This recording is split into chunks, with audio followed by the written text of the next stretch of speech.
그리고 목차는 대략 이렇고요. 다음은 저희 이제 창의인재 시절을 말씀을 드리려고 하는데요. 우선 저는 20대 때 4, 5년 정도 보조작가 생활을 했어요. 그래서 저는 윤난중 작가님 작품들을 쭉 했었고요. 그 보조작가로서 작품 3개를 끝내고 나서 이제 내가 뭔가 다음 스텝으로 넘어가야 되겠다는 생각이 들었습니다. 그래서 과연 제가 앞으로 미니 시리즈를 쓸 수 있을까? 작가로 벌어먹고 살 수 있을까? 생각을 하면서 고민이 깊었을 때 창의인재 프로그램을 알게 됐고요. 일단 당시 저희 기관의 멘토님이 이제 작가님 3분, PD님 1분이셨는데요. PD님은 이제 MBC 국장을 지내셨던 이은규 선생님이셨습니다. 그래서 이은규 선생님은 MBC가 드라마 왕국이라고 불리던 때 되게 많은 좋은 드라마를 기획하신 한국 드라마에 살아있는 전설이시고요. 선생님이 이제 방송국을 퇴직하신 후에 펜엔터테인먼트 제작사의 부사장으로 부임을 하신 뒤에 창의인재 멘토를 맡게 되셨고요. 제가 그 선생님의 멘티가 되었습니다. 그래서 제가 창의인재에서 하게 된 프로젝트는 그 콘진원과 펜엔터가 당시에 공동으로 주최한 우수 크리에이터 발굴 사업이었고요. 선생님이 그 MBC 때부터 지금 현재까지도 창작자 중에서도 작가 후배들의 미래를 되게 걱정하시고 어떻게 내가 선배로서 끌어줄 수 있을지 고민을 많이 하시는 분이신데요. 그 당시에 2015년도였는데 그때 선생님이 내리신 결론이 한국 드라마의 시즌제 포맷이 정착돼야 한다는 거였어요. 그래서 한 10년쯤 지난 지금 보면은 어느 정도 조금씩 그게 실현이 되고 있는 것 같아요. 좋은 시즌 드라마들이 좀 나오고 있는 거 보면서 그때 생각이 많이 들고요. 한국형 시즌제 드라마를 할 수 있는 기획자를 공모를 해서 10개 정도의 팀을 뽑았고요. 거기서 뽑힌 중 한 분인 김하나 작가님과 저를 그때 한 팀으로 매칭을 시켜주셨어요. 그래서 그분과 제가 에탄 로맨스까지 같이 작업을 하게 됐는데요. 우선 그때 당시 한국에서 가장 성공한 시즌제 드라마라고 할 수 있는 그 막대먹은 용혜씨 작가님을 비롯한 여러 선배 작가님들의 특강도 계속 있었고요. 그 장름을 쓰시는 분들을 위해서 표창원 프로파일러님을 모셔서 특강도 했었고, 또 사극 쓰시는 분들을 모시고 그때 MBC 한희 PD님과 함께 그 세트장 견학도 다녀오시고 그랬다고 들었어요. 그리고 또 1박 2일 워크숍에 가서 그 서로 아이템에 대해서 이제 장단점이나 뭐 더 개발했으면 좋을 부분들을 되게 터놓고 얘기하면서 서로 발전시켜보는 시간도 있었습니다. 그러면서 120분짜리 웹드라마로 기획을 했는데 그 제작사 쪽에서 이야기 볼륨을 좀 더 늘릴 수 있을 것 같은데 이걸 좀 더 이 라인을 추가하면 될 것 같은데 이렇게 그 제안에 따라서 대본을 좀 쓰다 보니까 13부작짜리 미니 드라마로 완성이 됐습니다. 그래서 사실 결과적으로 그 우수 크리에이터 사업 프로젝트에서 뭐 의도했던 시즌제 드라마가 나온 건 아닌데 그때 당시에 가시적인 성과는 없었을지 모르지만 그때 우수 크리에이터로 선정된 분 중에 그 이신아 작가님이 계셨거든요. 저희 창의인재 2기 선배님이시기도 한데요. 그때 그 사업 동안에 개발하신 게 스토브리그였어요. 그래서 사실 그 드라마는 이제 너무나 시즌제에 부합하는 캐릭터와 배경을 가진 성공작이죠. 그래서 저도 언젠가는 그때 배운 걸 바탕으로 시즌제 드라마를 쓸 수도 있지 않을까 생각을 합니다. 후배인 분들도 창의인재 기간 동안 어떤 시간들을 보내셨는지 모르지만 당장에 가시적이진 않아도 반드시 무언가는 마음에 체화가 됐을 거라고 생각하고 그것이 앞으로 내 작품에 어떤 식으로든 발현될 거라는 말씀을 드리고 싶습니다. 그 단독 지필로 가족멜로라는 작품을 쓰게 되기까지 얘기를 드리려고 하는데요. 사실 그 에탄 로맨스라는 드라마는 굉장히 통통 튀는 로코였고요. 저 개인적인 아쉬움은 좀 있었어요. 그래서 일정도 되게 빠듯했고, 공동지필이기 때문에 작가들끼리 서로 되게 존중하면서 써야 되는 부분도 좀 중요했고, 제작사에서 추구하는 그 심쿵 로맨스의 방향성이 정말 뚜렷했는데, 그게 저의 추구미와 조금 다르긴 했어요. 근데 그래도 내가 이런 심쿵 로맨스를 또 언제 써보나 하면서 김하나 작가님이나 저나 그 과정 자체를 즐기려고 노력을 했던 것 같습니다. 그 MI라는 제가 보조작가 때 계속 같이 했었던 회사랑 계약을 해서 이제 혼자 처음으로 글을 쓰기 시작했는데요. 저는 이제 그런 앞선 아쉬움 때문에 좀 멋있고 좀 있어 보이고 그런 걸 쓰고 싶어 하는 마음이 그때 되게 강했어요. 네, 그때가 좀 불행의 시작이었던 것 같고, 좀, 그때부터 우울증이나 불안장애도 좀, 제가 좀 심했었습니다. 그래서 몇 년, 처음 기획하고 한 1, 2년 동안에 계속 혼자 뭘 쓰고 없고 반복을 하다가, 그냥 막, 뭐 어차피 깜냥도 안 드는데, 뭐 있어 보이는 거 말고 내가 잘 쓸 수 있는 게 뭘까를 생각을 하다가 20대 때 썼던 습작 단막극 하나를 떠올렸어요. 네, 그게 제가 창의인재 때 포트폴리오로 냈던 대본이기도 하거든요. 그래서 그때 붙인 제목이 모녀 멜로였습니다. 그게 그 뭔가 자웅동체처럼 꼭 붙어서 둘이 살던 모녀에게 각각 남자가 생기면서 벌어지는 얘기인데요. 그게 제가 당시에 처음 연애를 했을 때 엄마와 제가 서로 겪었던 감정들을 가지고 썼던 대본이었거든요. 근데 이걸 가지고 뭘 한번 해볼 수 있을까? 근데 이것만으로는 미니 시리즈를 끌고 가기에는 부족하니까 그 이혼했던 아빠가 졸부가 돼서 돌아와서 연인처럼 지내던 모녀의 어떤 사이를 갈라놓으려는 빌런처럼 뚝 떨어지는 걸 추구한다면 어떨까? 그게 가족멜로라는 드라마의 시작이었습니다. 너무 지쳐있고 너덜너덜해져 있었는데 그 미리 습작을 많이 써두는 게 되게 중요하다는 말씀을 드리고 싶습니다. 그렇게 이제 가족멜로 기획을 시작을 했고요. 그 다음으로 제가 해본 게 저의 할머니 때부터 저의 부모님 그리고 저에 이르기까지의 어떤 연대기를 줄글로 써보는 거였어요. 이게 제가 뭐 어릴 때부터 들었던 것들, 제가 보고 경험하고 느낀 것들을 써보는 걸 했는데요. 이게 뭐 좀 생뚱맞은 작업처럼 보이실 수도 있지만, 가족 드라마를 쓰기로 했기 때문에 이게 어떤 식으로든 저의 이야기의 재료가 되지 않을까 하는 생각이 들었고요. 그래서 이제 당시 친했던 작가들에게도 추천해서 서로 가족 얘기를 써보고 공유를 했는데, 가족 얘기들이 다 진짜 재밌더라고요. 그래서, 모든 가족들이 이렇게 엄청난 사연과 갈등들을 품고 있구나. 이들의 갈등이 어쩌면 이 지점에서 시작이 된 거구나.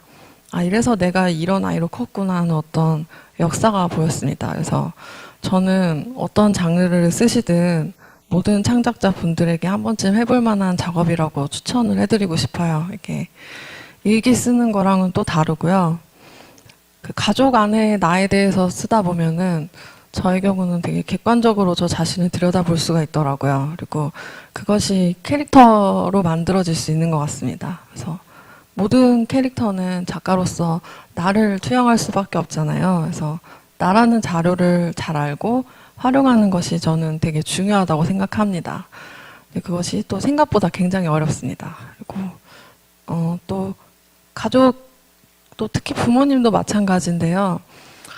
제일 가까운 사이이기 때문에 잘 알고 있다고 생각하지만 가장 모를 수 있잖아요. 근데 저희 부모님이 그 위 부모님의 자녀였을 때부터 한번 써보게 되면 그분들 역시 그냥 한 명의 인간으로서 굉장히 객관적으로 바라볼 수 있게 됩니다. 그래서 이분이 이런 성장 과정을 거쳐서 이런 어른으로 자라게 됐구나. 내 부모님이 되기 전에 이런 사람이었구나. 그래서 내 부모가 된 이후에 나에게 이런 영향을 끼쳤구나. 그래서 내 부모님일 때 이런 점이 좀 피곤하긴 한데 그냥 인간일 때는 이런 부분이 또 매력이구나 하는 여러 가지 발견을 하게 됩니다. 그래서 저는 그런 과정을 통해서 가족 멜로라는 드라마의 주인공들 캐릭터의 씨앗을 만들게 됐고요. 거기에 이야기 틀에 맞춰서 극성을 부여하고 좀 더 드라마적으로 캐릭터화 시켜서 대본을 쓰는 작업을 했습니다. 가족 멜로는 기획부터 방송까지 4년 좀 넘게 걸렸습니다. 제작사에서는 대본은 되게 좋아하긴 했는데 당연히 우려도 있었어요. 드라마 시장이 점점 안 좋아지고 있고 방송사마다 젊은 배우들이 나오는 로맨틱 코미디를 원하고 또 이게 주인공 뭐 한 명이 끌고 간다기보다는 여러 명이 각자의 사연을 가지고 있는 주인공들이기 때문에 이게 그걸 뚫고 갈 수 있을까? 하지만 해보자. 그래서 진행을 했는데 역시나 아주 어려웠고 거절을 굉장히 많이 당했습니다. 여기저기. 그래서 통장 잔고도 바닥난 지 오래됐고 혹시나 여러분들 중에 내가 쓰고 싶은 얘기는 너무 소소한데 이게 될까? 뭐 그런 걱정을 하고 계시는 분들이 있다면 좀 더 용기를 냈으면 좋겠다는 말씀을 드리고 싶습니다. 좀 소소해도 진심이 담겨 있고 재미있으면 그걸 좋아해주는 사람이 어딘가에 분명히 있다고 생각을 하고요. 그냥 뭐 잘 될 것 같은 거를 내가 잡아도 내가 잘 쓸 수 있어야 그게 좋게 만들어진다고 생각을 해요. 그래서 내가 잘할 수 있는 거를 잘 찾고 하셨으면 좋겠다는 마음이 있습니다. 공동의 작업에 대한 말씀을 드리고 싶은데요. 네, 아까 말씀드린 것처럼 저는 굉장히 내향적인 사람이고 작가가 된 큰 이유 중에 하나도 출퇴근하면서 사람들이랑 부딪힐 일 없이 혼자 일할 수 있겠다였는데 드라마 작가는 그렇지가 않더라고요. 사람들이랑 정말 많이 부딪히고 소통을 하면서 일해야 되는 직업이었는데요.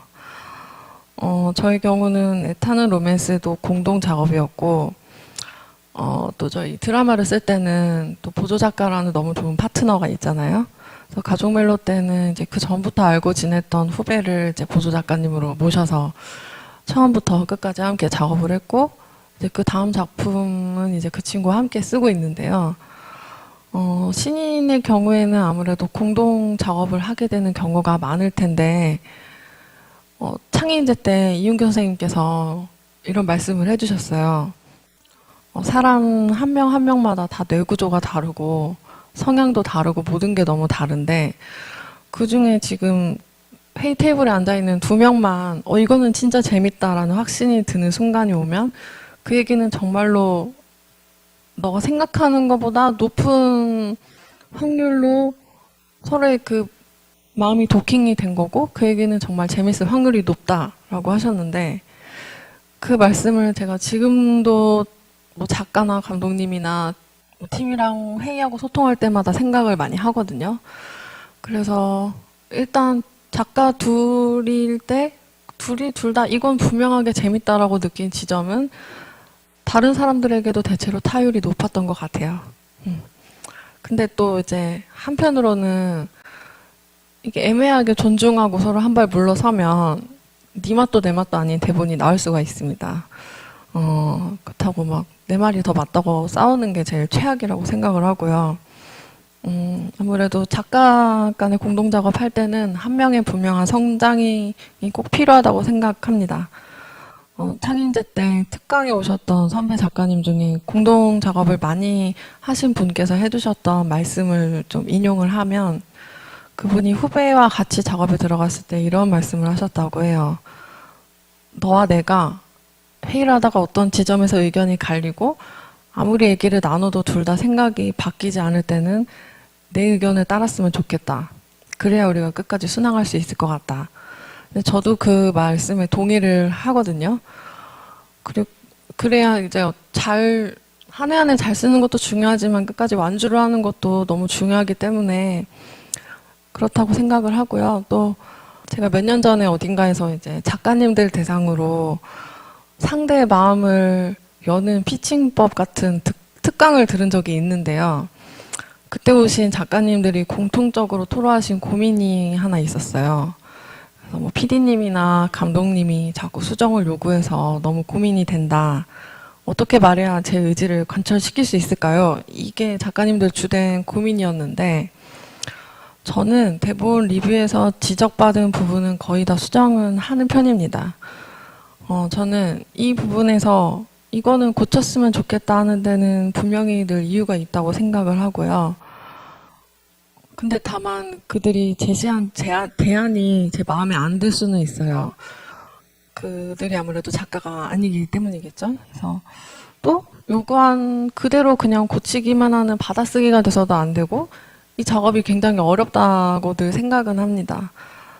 근데 제가 대본을 쓴 다음에 대본 미팅을 하면서 소통할 때 제일 중요하게 생각을 하는 게 그러니까 어떻게 고치느냐가 아니라 이거를 왜 고쳤으면 좋겠냐 하는 거거든요.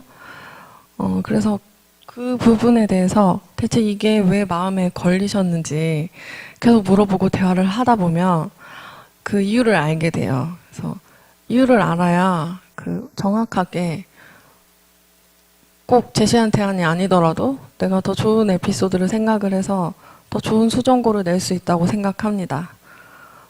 그래서 저는 혹시나 같이 일하는 사람들을 작가의 경우에 막 내 대본을 망가뜨리려는 적처럼 생각하지 않으셨으면 좋겠다는 마음이 커요. 드라마는 다 같이 만드는 공동의 작업이고, 어쨌든 다들 이 드라마가 더 잘 되게 만들기 위해서 머리를 싸매고 회의 테이블에 모이는 거라고 생각을 하거든요. 그래서 그들이 적이 아니라 동료라는 것을 잊지 않으셨으면 좋겠습니다. 그래서 저는 막, 뭐 요즘은 작가들도 피칭을 잘해야 한다고들 듣긴 했는데, 저는 그래도 잘 말하는 것보다는 우선은 잘 듣는 것이 더 중요하다고 늘 생각합니다. 나와 정말 맞지 않고 내 대본의 결과 정말 맞지 않는 방향성을 자꾸 제시하는 사람과 함께 일을 하게 된다면 어떻게 해야 될까 생각을 해봤는데 그 사람을 바꿀 수는 없고, 근데 저는 그 전에 최초에 내가 쓰는 이 대본, 이 이야기의 뿌리, 근간이 뭔지를 일단 나 자신이 분명하게 알고 있는 것이 정말 중요하다고 생각합니다. 내가 왜 이 얘기를 쓰는지, 내가 절대 바꾸면 안 되는 게 뭔지를 분명히 알고 있으면 그것만큼은 어떤 소리를 듣고 얼만큼 수정을 해도 절대 흔들리지 않습니다. 그리고 어쨌든 그렇게 나온 결과물의 대본이 진짜 재밌으면 아무도 토를 달지 않습니다. 어쨌든 모두 잘 되는 게 목표이기 때문에 그렇다 생각합니다.